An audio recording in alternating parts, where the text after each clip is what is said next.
Bueno, continuamos con la jornada del día de hoy. Yo creo que hoy tenemos un panel y vamos a respetar los horarios, aunque no podíamos esperar un poquito más, pero sí respetamos horarios. Como hay gente conectada, respetamos también las intervenciones de nuestros compañeros después. Yo creo que ahora toca un panel en el que vamos a hablar de un tema que es el impacto de los CEO en los cambios organizacionales. Suena un poco raro esto, ¿no? Porque supone que el impacto debe ser todo, pero sí que es verdad que el papel del CEO ha cambiado durante la pandemia, ¿no? Y hoy tenemos aquí a 4 consejeros delegados de 4 compañías muy distintas, ¿no? Son 4 consejeros delegados de 4 compañías que cada una representa un momento distinto de crecimiento familiar, personal, profesional o institucional, ¿no? Entonces, a medida que vaya presentando a cada uno de los integrantes, les voy a ir presentando como compañía, ¿no? Voy a empezar con la compañía quizá con un poquito más de años de antigüedad. No sé muy bien si Río Tinto tiene realmente más de 150 años de antigüedad, yo supongo que sí. Pero me gustaría empezar por José Martínez. José Martínez es el presidente y consejero delegado del Grupo Martínez. Yo creo que Garamendi, el presidente de la COE, hizo una referencia a José el otro día. Es una compañía sorprendente y que está en un proceso de crecimiento muy espectacular, ¿no? Yo creo que es una compañía con presencia en muchos países. Son más de 1.000 empleados, 1.800 empleados, nos decía ayer. Y es una empresa familiar, con más de 150 años de historia, ¿no? Entonces, José, tú estás viviendo una transición familiar de padres y de tíos a ti. Te han legado a la compañía, te han legado 1.800 empleados, te han legado una responsabilidad grandísima. ¿Cuál es el papel de un CEO en tu organización, José, en un momento como este? Buenos días, un placer estar aquí. Nosotros somos la 4ª generación. Me ha tocado a mí la responsabilidad de liderar la continuidad de la saga familiar. Mi padre decía una palabra que creo que representa, que es facilitador, que es al final un poquito marcar lo que es la brújula, pero luego ayudar en el día a día para que las cosas sucedan. Y eso es una cosa que es súper importante. Hoy nos convertimos casi en una empresa como la nuestra, en la que los valores son súper importantes. Nos convertimos en psicólogos, en tener que estar entendiendo, tener esa empatía y hacer que las cosas fluyan y que los problemas al final se conviertan en soluciones. Encima nosotros estamos en 2 países, como es África y España, con culturas completamente diferentes y es aún mucho más difícil. Entonces, para mí, la palabra es brújula, ¿no? De marcar cuál es el camino, y luego facilitador, de hacer de psicólogo e intentar ayudar para que las cosas sucedan. Vale. Voy a cambiar de tercio, ¿no? Totalmente distinto, y me voy a ir a José Antonio. José Antonio es consejero delegado de una compañía que se llama Cover Manager. Yo diría que el 85-90% de las personas que están en esta sala, que han estado en las reuniones anteriores y que van a estar esta tarde, sois clientes de José Antonio, ¿no? José Antonio es una compañía, el CEO de una compañía fundada hace 6 años y medio aproximadamente. Ha hecho una de las ventas, entre comillas, o entradas de un socio de valor en su compañía más importante del sector Horeca en España. Gestiona 13 millones aproximadamente de clientes o de comensales mensuales. Y bueno, pues es una persona que representa una generación distinta. Esas compañías que decía Tino, que son compañías con las que trabajamos, que tienen unos valores distintos, ¿no? Como es Cover Manager. Habéis pasado de 70 a 120 empleados en 6 meses. ¿Cuál es el papel tuyo en la compañía? Bueno, feliz de pasar este rato, ¿no? Juntos, y gracias. Muy al tanto con mi tocayo José Antonio. Yo creo que sí, la palabra facilitador, es decir, ayudar a que las cosas pasen, yo creo que tiene que ser nuestra responsabilidad, ¿no? Y si acaso también unir ahí, ser ejemplo. O sea, pasar una compañía en 6 meses de 70 a 120 empleados y el crecimiento que lleva, al final es que te vean con las botas puestas todos los días y de alguna forma que esa cultura, que ese propósito, que ese cómo se hacen las cosas y por qué las hacemos, que pueda seguir transmitiéndose cuando tienes una entrada de compañeros, ¿no? De personas que se unen a compartir el sueño contigo, que estemos todos igual de enfocados, ¿no? Entonces, yo creo que el ser facilitador, el ser ejemplo, sí que es verdad también nosotros, bueno, hay una frase que yo creo que muchos quizá comportamos, y es que si quieres ir rápido, puedes ir solo, ¿no? Pero si quieres llegar lejos, posiblemente vas a tener que ir acompañado. Si le das muchas vueltas, y depende de la hora del día, como sale de por la noche, no termina de darle vuelta a esa frase, entonces conlleva mucho lo que estamos hablando, ¿no? Y al final es que esto va de personas. Y que pueda estar acompañado con las personas adecuadas, realmente es la clave.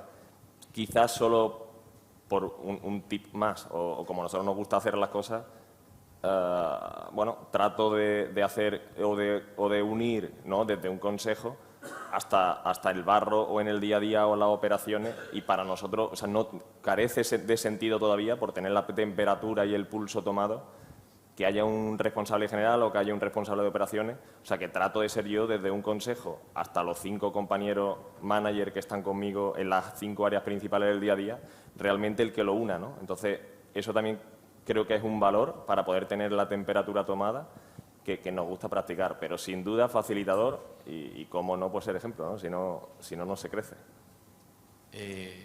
Carlos Grau. Carlos Grau ha sido consejero delegado de la Fundación Mobile World Congress, responsable de organizar el evento más importante que se hace posiblemente en Europa en telefonía móvil y en digitalización e innovación, que supone además, aparte de una trayectoria profesional grandísima en el sector el sector de las tecnologías, ¿no?, por diferentes campos y diferentes posiciones.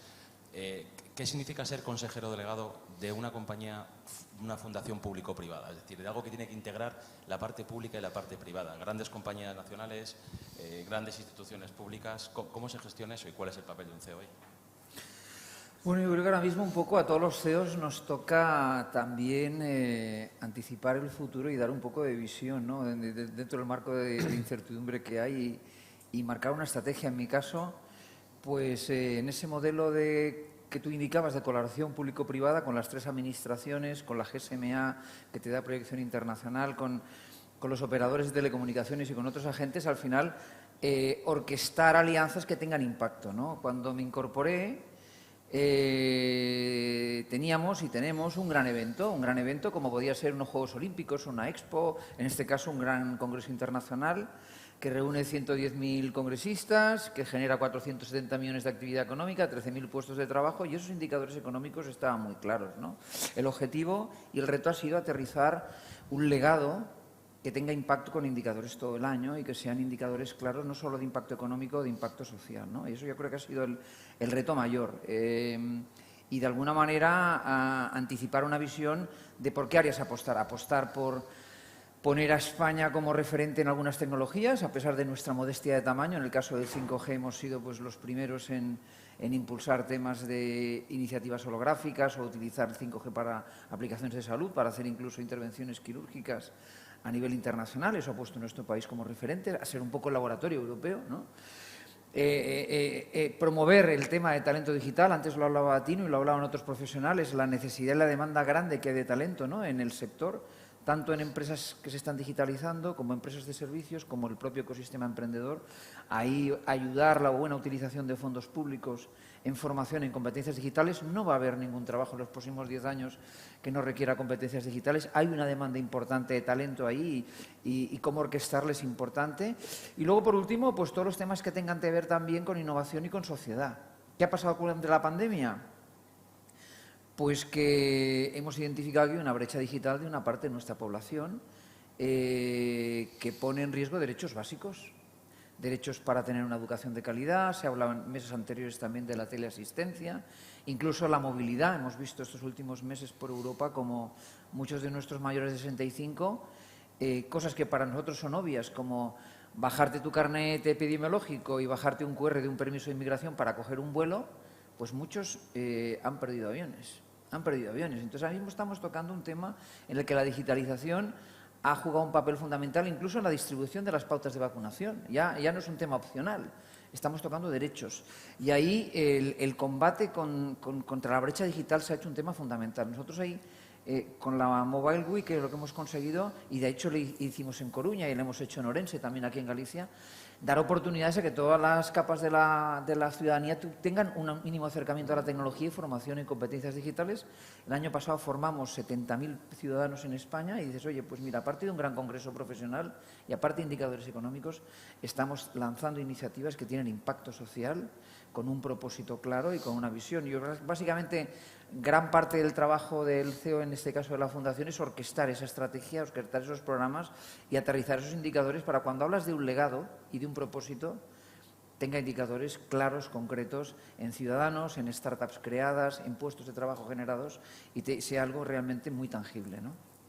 Celso, representas también a otra compañía, a otro sector, que representas a Galicia.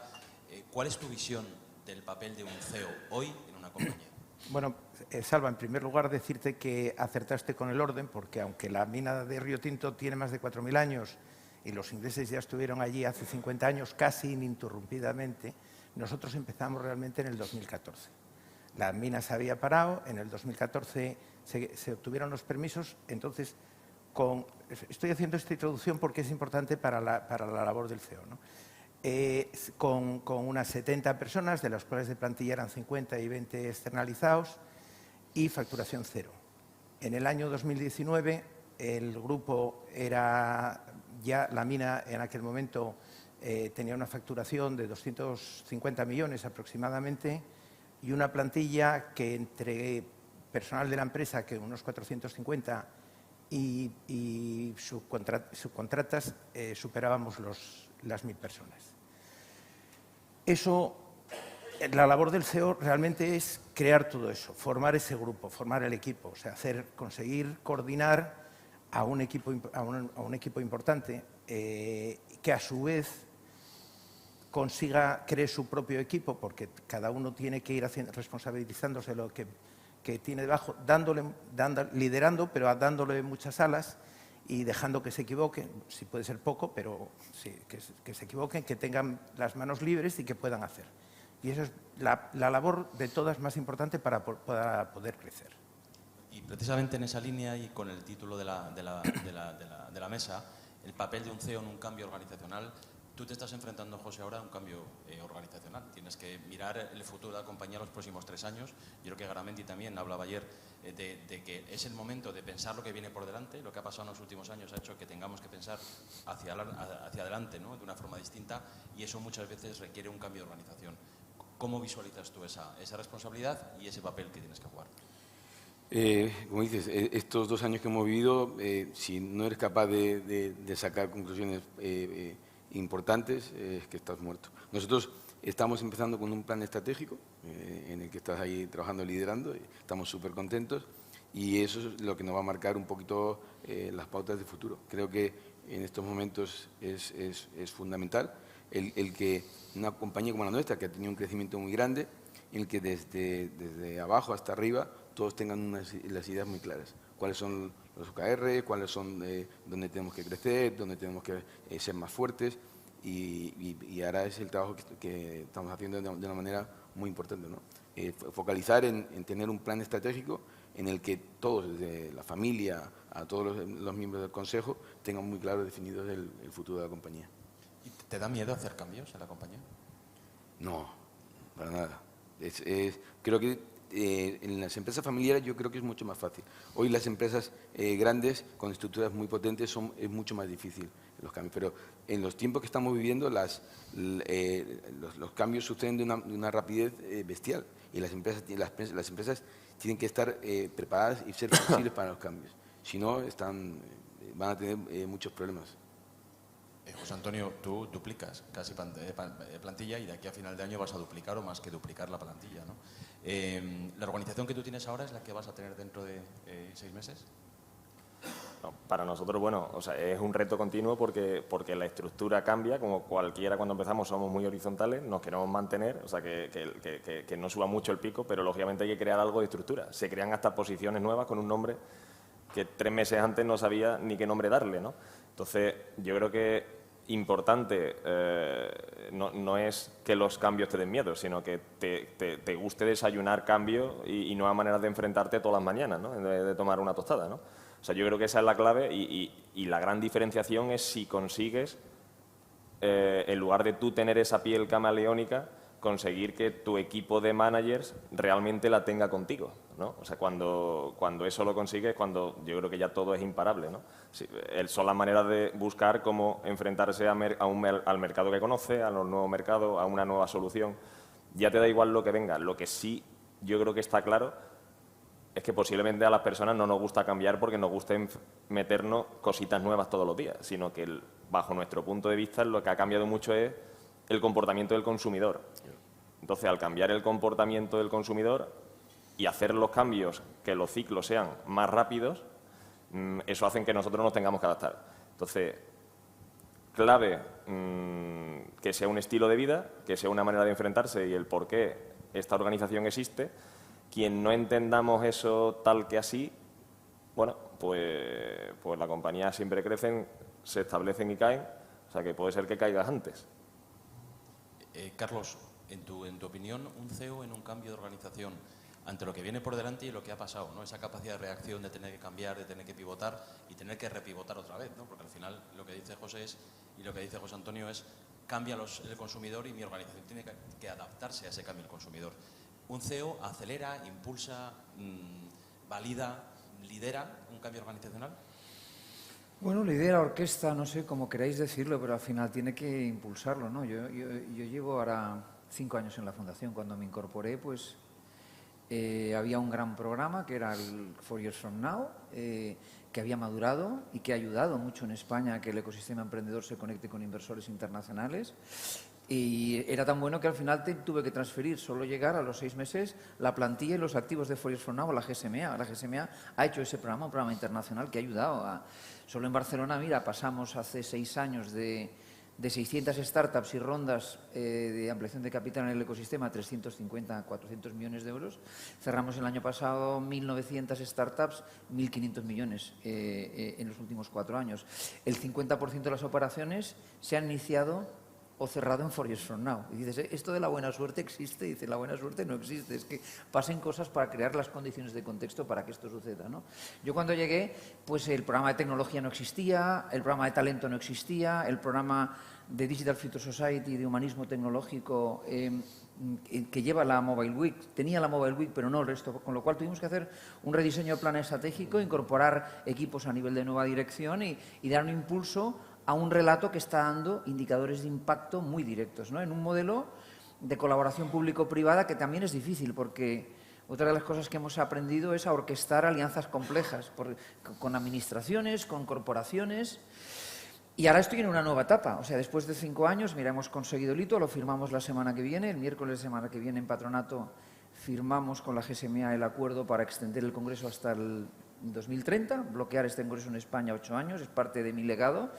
Y se incorpora un nuevo director general que voy a tutelar y acompañar en estos años para ir pasando a, digamos, una sucesión ordenada que probablemente sea de lujo. Nunca había tenido una ocasión de hacer una sucesión así de meses, ¿no?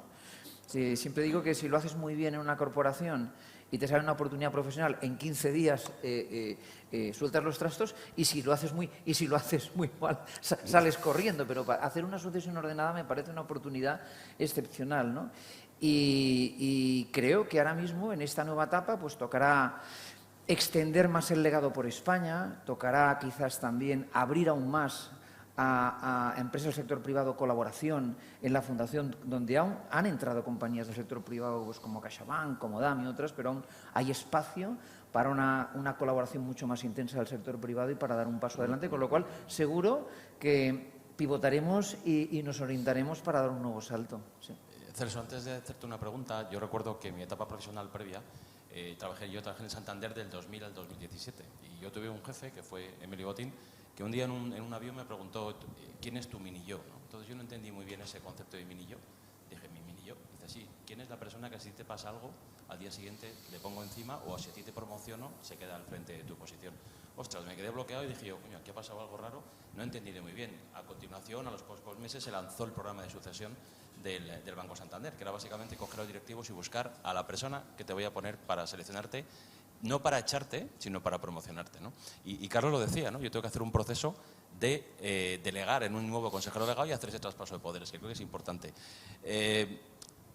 No voy a preguntarte la pregunta del mini yo, Celso, pero ¿crees que es importante hacer ese proceso de tener siempre un segundo para poder que sea un primero? Bueno, por supuesto. Además, cuando el equipo que está más arriba ya tiene una cierta madurez, por decirlo suave, tiene que pensar siempre en la sucesión. O sea, no cabe duda que hay que buscar a alguien, entre otras cosas, porque hay que dejar hueco.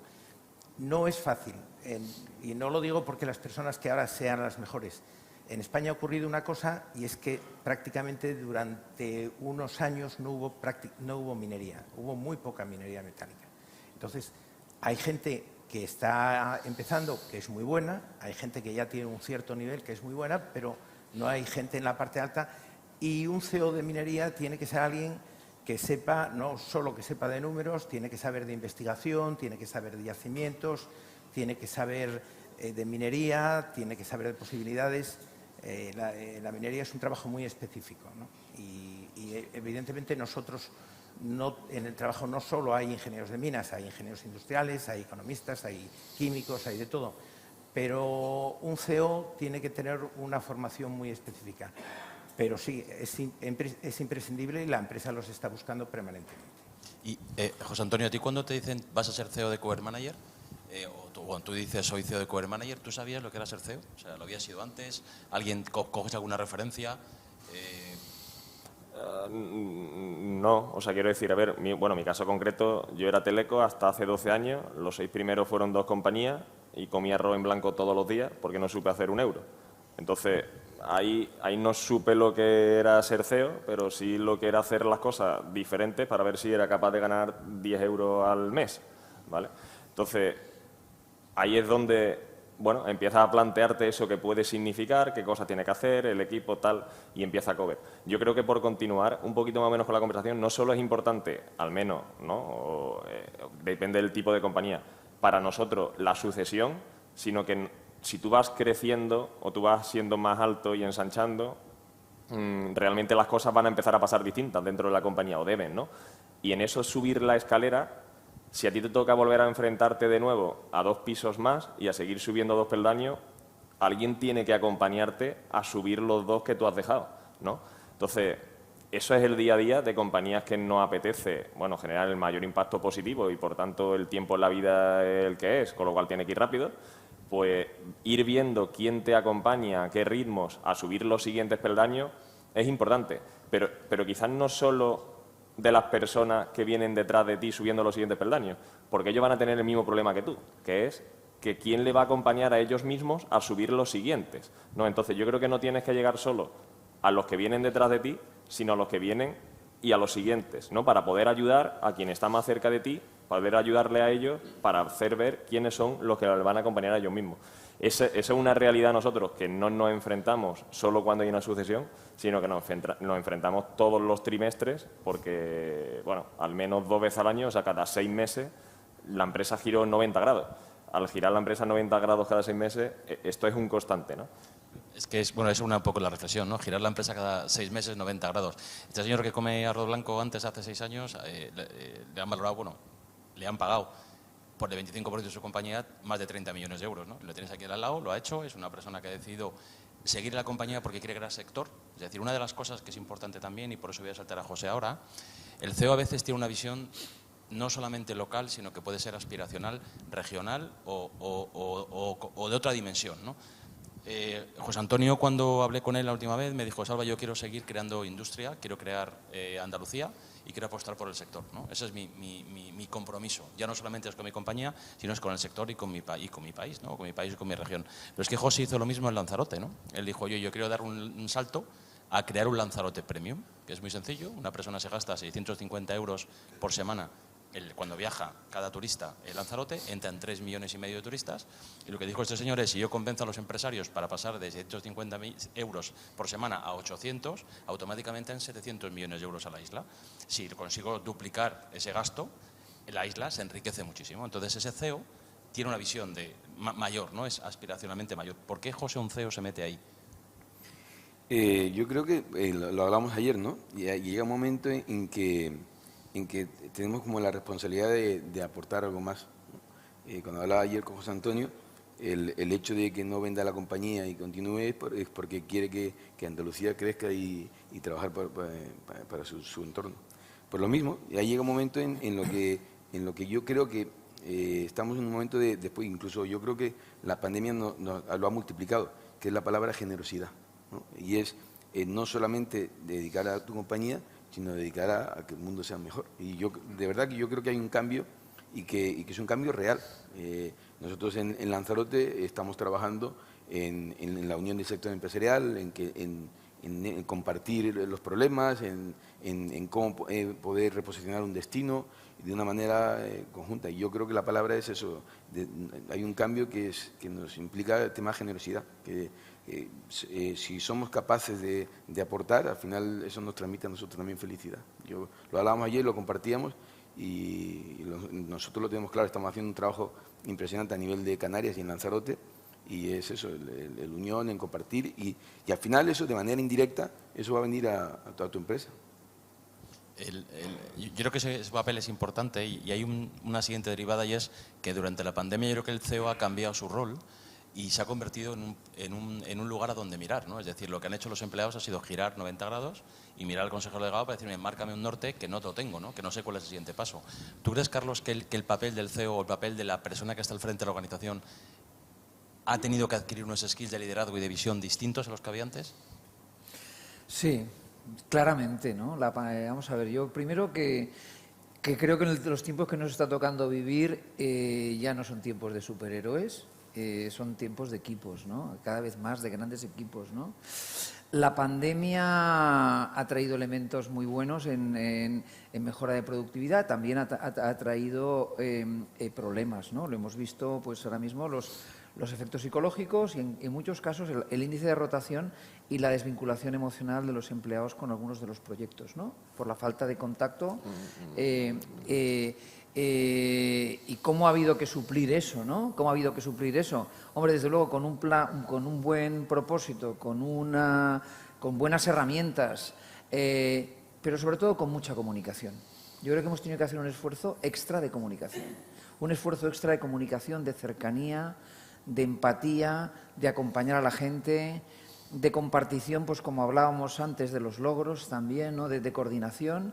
Yo creo que la pandemia nos ha obligado a todos, sobre todo para mantener no solo productividad, sino mantener esa vinculación emocional de los empleados con el proyecto. Yo siempre digo que los empleados tienen que venirnos ya motivados de casa. Si tienes un proyecto ilusionante y tienes un proyecto bonito y un proyecto que tiene impacto, como decía ahora José, más allá del impacto económico también tiene un impacto social, normalmente con indicadores claros consigues que los empleados te vengan de casa motivados. Pero aparte de que te vengan de casa motivados, esa comunicación, ese esfuerzo de formación, de acompañamiento ha sido mayor durante la pandemia. Las pantallas nos han dado pues mejoras, en algunos casos, en los primeros meses vimos subidas de productividad casi de un 20%, porque el tiempo que dedicábamos a transportes y perdíamos en las grandes ciudades en el coche, lo hemos dedicado muchas veces a seguir trabajando, Vimos picos de productividad, pero luego ha habido un momento también de cansancio, un momento de cansancio y de valle, en la que aquellas compañías que no han mantenido una comunicación constante, que no han dado un salto en propósito con indicadores claros, ves un índice de empleados con unas ganas de rotación muy elevadas. Lo que ha pasado en Estados Unidos recientemente, habéis visto el volumen alto de rotación en corporaciones y en empresas, y creo que está pasando también en algunos sitios en Europa, ¿no? La pandemia también ha obligado a mucha gente a replantearse su vida en sentidos muy amplios, ¿no? En sentidos muy amplios. Entonces, yo creo que ahora mismo nos ha obligado a todos a un esfuerzo de comunicación más intenso. Yo no sé si antes hacíamos open meetings cada 2 o 3 meses, ahora no podemos estar en meses sin tener a la gente conectada, celebrando, disfrutando, compartiendo. Pues tenemos que hacerlo cada semana, cada 15 días, ¿no? Hay que comunicar mucho más, hay que compartir mucho más. Y nos ha obligado a unos grados de transparencia mayores también, y creo que las compañías que han aprovechado durante la pandemia ese cambio de cultura, esa aproximación, están saliendo reforzadas, con baja rotación, manteniendo un índice de productividad muy alto, y las que no, veremos perdedores en que van a tener rotaciones muy altas y, sobre todo, desvinculación emocional de algunos empleados, índice de baja, de absentismo elevado, ¿no? Porque ahora mismo también estamos viendo efectos psicológicos de la pandemia. Hemos visto los efectos físicos, pero estamos viendo también efectos psicológicos de la pandemia. Y si esa parte no la trabajas, no la cuidas, y desde la dirección no se trabaja desde el punto de vista claro en ese área, pues va a haber sustos, va a haber perdedores y va a haber compañías que no han aprovechado este tema, con lo cual yo creo que sí que la pandemia nos ha obligado a un cambio muy fuerte en el modelo de liderazgo, muy fuerte en el modelo de gestión.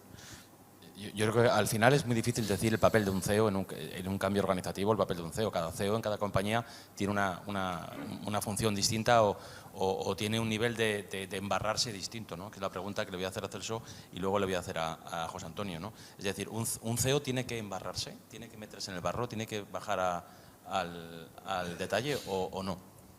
Relativamente. Quiero decir que hay que dejar trabajar a la gente. Y si vas a meterte en su trabajo, realmente no le estás dejando hacer su trabajo y le estás quitando libertad. Es decir, tú tienes que dejar que la gente trabaje,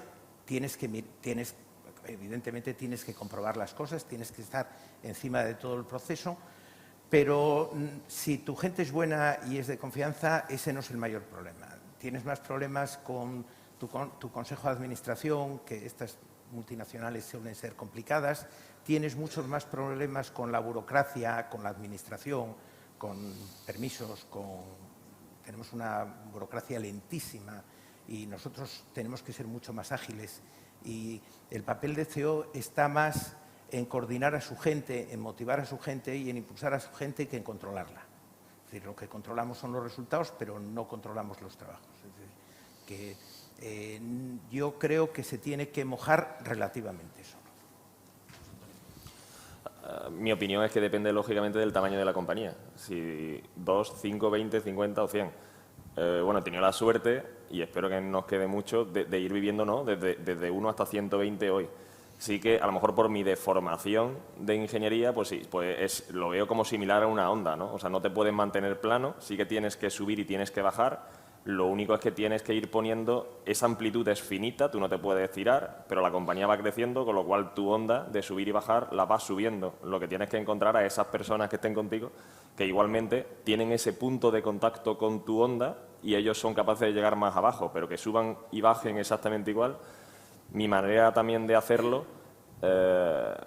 no es solo como decía antes, no es solo con un director o un responsable de operaciones o un responsable general, sino que a día de hoy aún no creo que una compañía así deba tener un responsable de operaciones o general que sea la única persona que tiene contacto conmigo, sino que a mí me gusta tener el contacto con las 5 áreas principales. Entonces yo hago mi onda, mi subida, mi bajada, trato de no meterme en el trabajo de los demás. En el trato hay mucho que decir, eso de cuando es tu bebé y tú tratas de no entrar, el bebé cuando se pone malo entras, ¿vale? Entonces tratas de no entrar y tienes que tener la capacidad de que quieran acompañarte y de que tú seas de esa manera de otras personas que hagan su onda igual, que sepan, bueno, pues estar arriba y estar abajo con la misma manera de hacer, la misma manera de ser. Y eso, quizás por recalcar, a mí no me gusta tener solo una persona, un punto de contacto, porque yo creo que pierde mucha temperatura, ¿no? Y en la calle, en tu cliente interno, que el cliente interno al final es el que transmite esa ilusión, el ser resolutivo, el ser cercanos con el cliente realmente que nos está pagando fuera. En cada área pasan cosas diferentes, ¿no? Entonces, tener la temperatura toma con cada manager es principal, intentar no entrar en su parte, pero sí que subir y bajar está bien. Acomodarse, quizás, eso, en el acomodarse no está el EBITDA. O sea, que cuando no te acomodas, el EBITDA sube. Eso de en acomodarse no está el EBITDA es fantástico.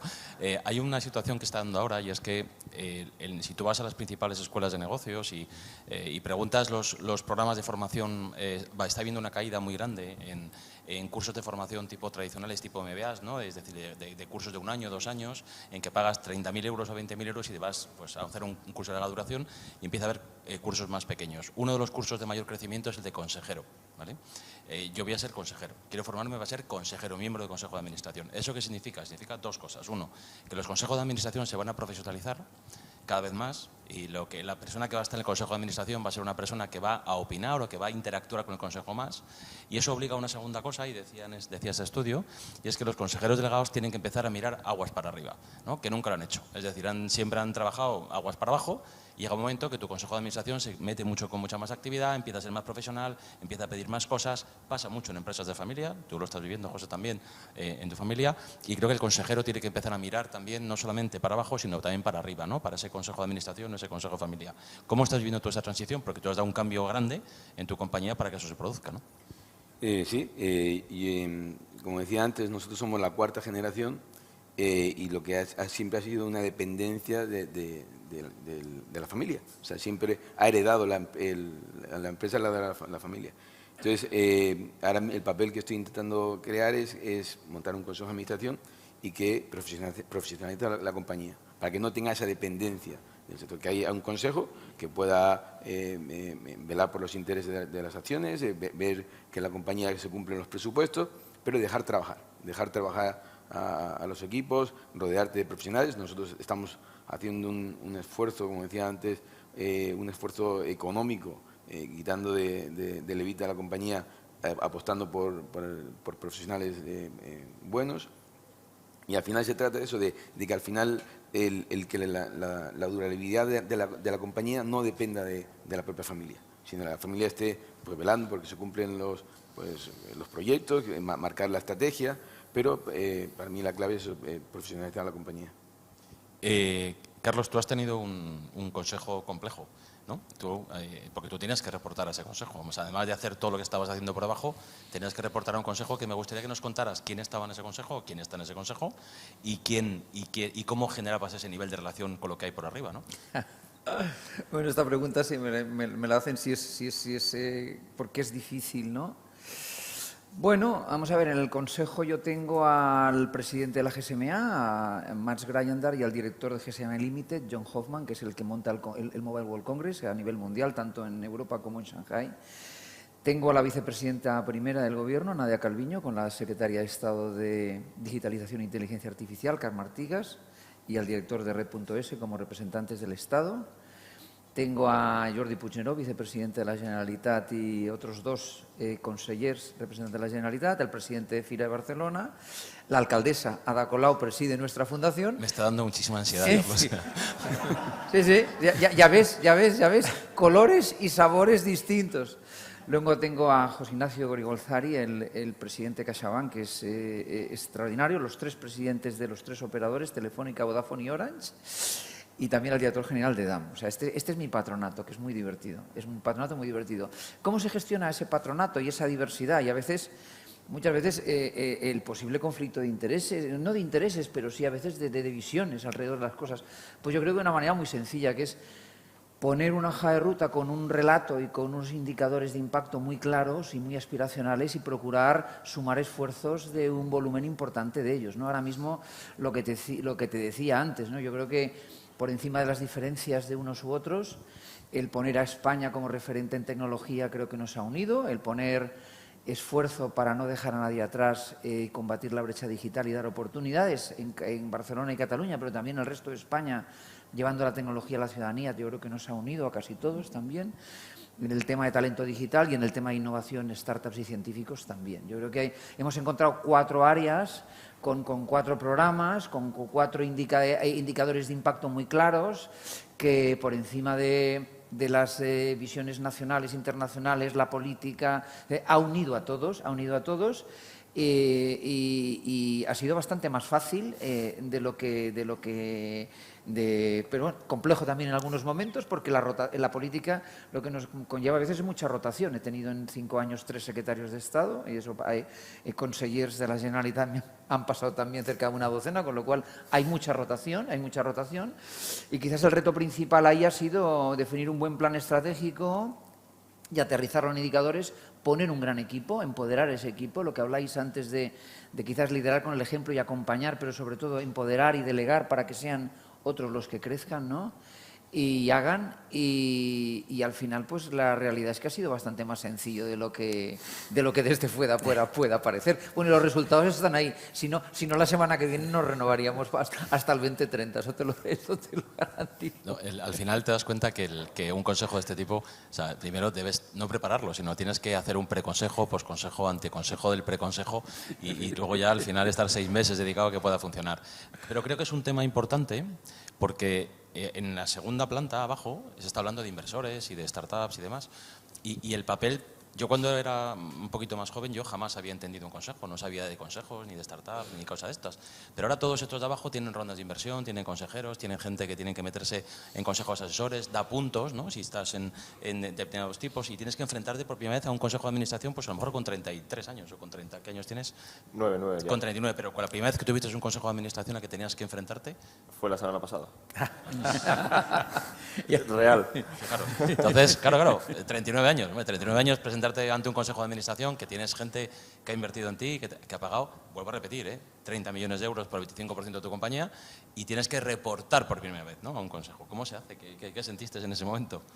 Es el primero, también a lo mejor no es el mismo. Bueno, o sea, para nosotros, sí que ha sido importante a nivel personal. He sentido mucho que creo que se puede hacer por dos cosas. Uno es en local, de hacer crecer económicamente la región, y dos es en global, ¿no? Pues que las personas que trabajan de la industria de la hospitality a nivel mundo puedan vivir un poco mejor, ¿no? Entonces, nos gusta también desde España exportar hacia afuera. Pero con esa misma visión, a las personas que se le ha dado cabida, no sé si por buscarme la vida o intentarlo lo más fácil posible, hemos intentado que sean buena gente buena, ¿no? Igual que toda la gente que estábamos en Cover hasta ahora, ¿no? Entonces, hemos intentado que los propios socios nuevos que se unen, y algunos de ellos consejeros, pues sean buena gente buena, que aporten. Creo que hay ahí ciertas mentes que de alguna manera lo que hay que dejar también es que se desarrollen, escuchar y saber orquestar, ¿no? Igual que estábamos diciendo en Aguas a la operativa, en el día a día, en el consejo el saber orquestar es principal, y no elijas a quien no sea buena gente buena porque te va a hacer la vida complicada. Pero bueno, retos pues vendrán muchos, tampoco sé hablar más porque empecé la semana pasada, pero las bases que he querido asentar ha sido eso, ¿no? Que tengamos puntos muy claros de estrategia de por qué estamos aquí, lo que nos ha unido. Mi misión es realmente orquestarlo todo y para que la compañía crezca y todo el mundo estemos lo más contentos posible. Y ya os iré contando, pero que sean buena gente buena es principal. Si no, no los elijas, ¿no? Está en ti elegir, pues no los cojas. Yo creo que la buena gente buena, lo que quedo ya a partir de ahora, me ha parecido fascinante. Fascinante. Y luego yo creo que también un CEO tiene que hacer algo, no solamente los cambios organizacionales para abajo, ¿no?, y encargarte de lo que hemos hablado aquí, sino también asegurarte que tu consejo de administración aporta. Es decir, ya no solamente no es un censor de cuentas. Tu consejo tienes que articularlo y tener los partners que aportan valor, ¿no? Es que realmente te pueden aportar. Yo te escuchaba a ti no hace un rato, lo que has dicho, vuelvo a repetirlo, me ha parecido fascinante, cuando tú hablas de una inversión como la que has hablado. Dices, no, estos son los míos. Y yo os digo que compréis a este tío, porque yo estoy aquí y tengo una participación y he hecho esto y tal. A mí eso me parece que es la forma de darle el siguiente nivel al tío en el que tú apoyas. Y yo, de verdad, he sido empresario tardío, ¿no? Pero ese tipo de cosas creo que son las que hay que reconocer, ¿no? Os voy a pedir una cosa muy sencilla, ¿no? Vamos a cumplir y vamos a recortar nosotros, en este caso en casa del herrero, cuchillo de palo no, al revés. Vamos a recortar nosotros un poquitín para cumplir horarios y os voy a pedir 3 cosas que como consejero delegado, como persona, y entonces empiezo por ti, te preocupan en los próximos 8 meses. Bueno, yo creo que ahora todo el mundo está preocupado por la situación. Es decir, estamos en un momento de incertidumbre muy grande que afecta a todo. Nos afecta a los precios de venta, el mercado es muy inestable. Nosotros, el precio de los metales, la bolsa de los metales es muy variable, sufre unas subidas y unas bajadas espectaculares. Es decir, de un día para otro, en una semana, puede bajar o subir el 20%. Cuando sube no hay que creérselo y cuando baja pues hay que preocuparse, pero tampoco excesivamente, ¿no? Pero ahora mismo la situación preocupa mucho, no sabemos qué va a pasar. El segundo problema que ahora para nosotros en concreto es gravísimo es el precio de la energía. O sea, nosotros que éramos una empresa que éramos grandes consumidores de energía, de repente nos hemos convertido, tenemos todas las características para ser electrointensivos. O sea, nosotros consumimos 375 gigavatios año y hemos pasado de que nos cuesten 25 millones de euros al año a que hay una proyección de 70 millones de euros para este año. O sea, que es que se ha triplicado el precio de la energía. Eso no sé si lo podremos, bueno, lo podemos aguantar, pero es un desastre auténtico, ¿no? Y el tercero es que yo creo que lo he dicho antes y quiero insistir en que nosotros somos muy flexibles, pero nos falta la flexibilidad de la administración para poder adaptarnos, para poder hacer los cambios suficientes y suficientemente rápidos como para adaptarnos al mercado. Y esas son las tres cosas más claras que tenemos en estos momentos. Es curioso, ¿no? Cuando escuchas a alguien decir esto del gigavatio, ¿no? El kilovatio y demás, cuando lees el periódico, ha subido la luz, ¿no? Y al final lo ves como de lado, voy a poner un poquito menos el aire acondicionado y tal, haces un esfuerzo un día y tal, te preocupa poco, ¿no? Pero, claro, lo que no piensas es que es insostenible que una compañía le pase los costes de 25 a 65 millones de euros, porque no creo que el Evita lo pueda soportar mucho tiempo. No, es que suba esto significa que se van a ir 480 tíos a la calle como sigamos en esta línea, ¿eh? Con el precio de la luz. Entonces, claro, creo que esas reflexiones son importantes hacerlas para que la entendamos como empresarios lo que tenemos, ¿no? Por delante. Carlos, ¿qué te preocupa a ti como empresario en los próximos 8 meses desde la óptica de tu empresa? Más allá de la propia del sector, porque yo creo que el tema económico va a salir en todo, ¿no? Esa incertidumbre de lo que viene, pero sí que es verdad los 3 grandes temas que te enfrentas en lo que viene por delante. Bueno, el primero, como te decía antes, anticipar e identificar oportunidades a pesar de la gran incertidumbre que haya, ¿no? Anticipar y generar oportunidades pues, para poder ajustar la estrategia de la organización cada vez con más sentido. El segundo, flexibilidad organizacional, es decir, tener y generar competencias internamente que te dan flexibilidad. Históricamente, en las organizaciones habíamos tenido mucho miedo de tener gente sobrecualificada, ¿sabes? Porque no éramos capaces de generarle retos suficientemente atractivos y la gente sobrecualificada se nos iba. Ahora, en los momentos que tenemos de incertidumbre, que requeremos muchos cambios, hay oportunidades que generan interna a gran velocidad y es muy bueno tener gente sobrecualificada y tener gente invirtiendo en formación, porque si la organización genera oportunidades, eres capaz de retener y desarrollar oportunidades que hasta la fecha era más complicado. Y luego lo tercero que me preocupa, pues esa parte de clima, de productividad y lo que te decía antes, el asegurar que mantenemos el compromiso emocional y la vinculación emocional de los empleados con el proyecto y los índices de productividad. Evidentemente, compromiso emocional y excelencia en la ejecución con indicadores de día a día, ¿no? Y un clima que va un poco más allá de los indicadores de Best Place to Work y este tipo de indicadores, ¿no? Pero que sí que son básicos para realmente crear un campo donde tengas capacidad para atraer, retener y desarrollar el talento, que al final es lo que va a estas jornadas. Sobre todo, yo creo que es el principal reto que tenemos en todas las organizaciones y es el principal activo, ¿no? La gente, con lo cual, para mí son esos tres ejes. Al final se repiten cosas como comunicación, como personas, como anticiparse, ver oportunidades. Yo creo que el proceso de comunicación en los próximos 8 meses va a ser una cosa crítica, ¿no? Mandaba Sequoia, que sabéis que es un fondo de inversión muy grande, que invierte en muchísimas startups, mandaba un informe para todas sus startups, no sé cuántas son, tropecientas mil, en que les preparaba para lo que venía, ¿no? Como diciendo, oye, lo que viene ahora a partir de septiembre es algo que toca tierra, no sabemos si es huracán 5, 6, 4, 3 o 2, pero el impacto va a ser grande y tal, pero hay mucho de comunicación y hay mucho de, decía, preparar a vuestras familias, preparar a vuestro entorno, ¿no? Como diciendo, que comunicar bien lo que está pasando, porque creo que viene un proceso de comunicación con los empleados muy importante, porque la sensación del viaje de tu vida, con perdón, de estas vacaciones que tenemos todos,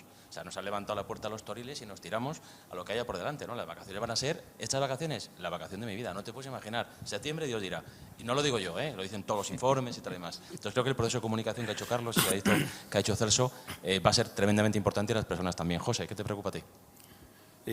Pues nosotros en plena pandemia, la verdad que hemos tenido un crecimiento importante, ¿no? Nosotros estamos en 4 sectores, que es en transporte, en distribución, en turismo y en servicios. Y con un crecimiento, ya digo, muy grande. Y entonces, de las cosas que me preocupan, decía un presidente importante, decía, focaliza, ¿no? Céntrate, métete en la boca lo que puedas digerir. Entonces, creo que esa es una de las cosas que me preocupa ahora mismo. Otro, las personas. Como decía, es clave. Ahora tenemos que hacer un trabajo muy serio que estamos haciendo, de mapa de personas, de identificar quiénes son los que nos pueden acompañar en este crecimiento de la compañía, dónde están nuestros puntos negros y hacerlos fuertes. Y tercero, pues eso, asentar la compañía, que sea una compañía ya pues estable, que asentar ese crecimiento para que poder ya, va a haber nichos de oportunidades, pero dentro de un plan estratégico y centrados en las unidades en las que estamos. Nosotros ahora mismo creo que tenemos cerca de 30 empresas. Es una locura hoy. Entonces la idea es ya para el 2023 tener las 4 patas bien asentadas y aprovechar oportunidades que puedan surgir. Pues Antonio, te queda responder esa última pregunta. para nosotros, para mí que la gente se lo siga pasando bien, porque ¿dónde está la diferencia? De nuevo, en ese grado en el que le llega al cliente y el cómo crece, que la gente se lo siga pasando bien mientras somos cada vez más puntos y que la comunicación y lo que nos une los puntos sigan siendo un arraigo muy fuerte a los colores. O sea, éramos 70 en enero, hoy somos 120. En realidad tenemos la suerte de que trabajamos para la industria del hospitality y la digitalización le ha hecho clic así al restaurador. Entonces ahí el camino ya está, o sea, el camino lo tenemos más fácil que todo el arroz en blanco que no hemos comido antes, ¿no? Entonces el camino lo tenemos, ya hay césped, ¿no? Ya no hay ni arena. Entonces el mayor sentimiento es que la gente lo siga disfrutando y que siga sintiendo los colores y que la comunicación entre todos nosotros siga siendo lo mismo de fluida y de buena que ha sido hasta ahora. Hemos llegado hasta aquí, igual la operación ha sido 140 millones y lo hemos construido en poco más de 6 años y lo único que hemos hecho es poner 3.000 euros en un notario, ¿vale? O sea, no hemos hecho nada más que basarnos en que el gran activo, y suena frío, pero que es la gran unión de las personas la que esto hace que pase. Entonces, cuando tenemos un poquito ahora de césped, ya no hay arena y lo único que tenemos es que unirnos mucha más gente, que se disfrute y que se sienta los colores, cuanto más seamos. Es fascinante escuchar oportunidades, ¿eh? O sea, yo no es un tema de pesimismo total, que el mundo va a acabar y tal, sino que es gente que habla de oportunidades, de crecer, de oye, vamos a tirar para adelante y demás, ¿no? Si hacéis una reflexión de la mesa, y con esto me gustaría primero agradecer a los participantes, que es un lujo, primero porque son amigos, segundo son clientes en algún caso, y tercero son grandísimos profesionales el haber estado aquí hoy, haber venido pues desde Barcelona, desde Sevilla, desde Lanzarote, tú un poquito más cerca, pero habéis venido también para estar aquí y decir que un poco se han hablado de cosas como comunicación, que lo considero tremendamente crítico, de personas, de mirar para arriba, mirar para abajo, de buena gente buena, que me ha parecido fascinante, el profundiza y no abarques, ¿no? Que ha dicho José Martínez, ¿no? Oye, José, profundiza, no abarques, ¿no? O sea, vete al tema, ¿no? Resuelve problemas a corto plazo, el ver oportunidades es lo que viene por delante y sobre todo que el rol del CEO tiene que ser motivar, liderar, inspirar, acompañar y hacer un poco de todo, y dependiendo del tipo de organización yo creo que es diferente, ¿no? Muchísimas gracias por vuestro tiempo, vuestra participación, y seguimos con la siguiente mesa y el siguiente panel. Muchas gracias. Gracias.